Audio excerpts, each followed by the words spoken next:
emotional, and I've not even started speaking. Tell it, girl, tell it.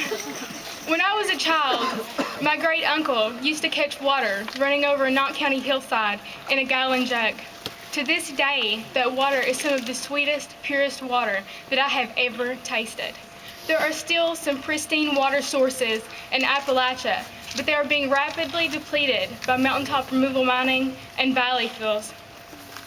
Water has a simple composition, hydrogen and oxygen, yet it is an integral ingredient in a much larger recipe, the recipe for life. The billions of life forms on this planet would cease to exist in the absence of this single substance. In light of this, I find it neither radical nor irrational to demand that our government make water a top priority.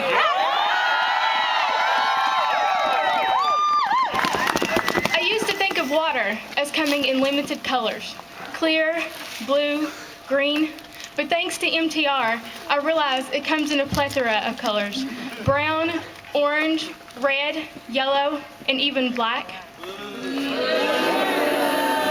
One of the things that disturbs me most is that in an area already profoundly impacted by cancer, our government is allowing the coal industry to pollute our waterways with known carcinogens such as arsenic. Some of my fellow volunteers have 130 times the allowable level, the level that the EPA has set as being allowable for public drinking water in their well water. And one of my best friends and her family were drinking water contaminated by arsenic. Mountaintop removal mining has filled the air and the lungs of nearby residents with the same debris that gave my grandfather black lung. And this is where I'm going to lose it on you. I thought about my grandparents while I was writing this, and I realized that the two places where I feel them the most are in these Appalachian mountains and in their ancestral home. Today, mountaintop removal is stripping and blasting apart our ancestral homes, the ancestral homes of people in Appalachia. And it is decimating some of the most biodiverse and ancient mountains on Earth. These mountains, these waterways, our culture, and our heritage represent the collective soul of our people and our region. We stand to lose everything that we are and everything that we have if this practice is allowed to continue.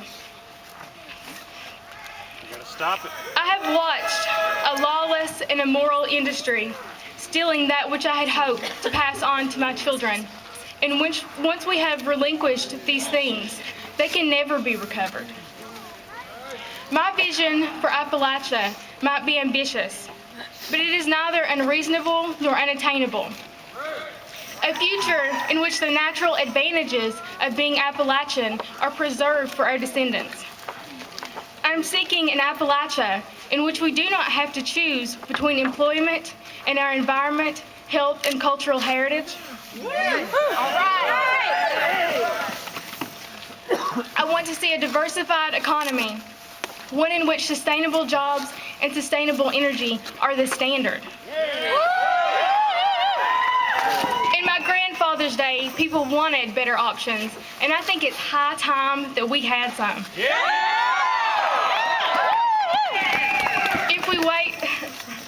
If we wait until the coal runs out to transition to new energy, we will have no jobs, no energy, and we will be in a state of economic shock.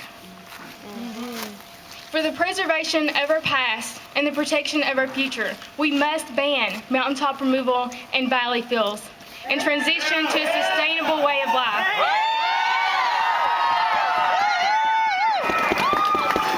I want an Appalachia in which our communities are not divided amongst themselves, but one in which we work together for the greater good. I want an Appalachia in which my future children not only retain their sense of identity as Appalachians, but feel as though they are American citizens with all of the rights and the access to clean water that entails. Some of those in the coal industry have come forth with a gentleman's agreement stating that they will attempt to lessen the effects of valley fills on our streams. We to say to them, Gentlemen and ladies, if we're sincerely in agreement let us pass it into law that not one more mile of stream shall be buried by this practice. Right.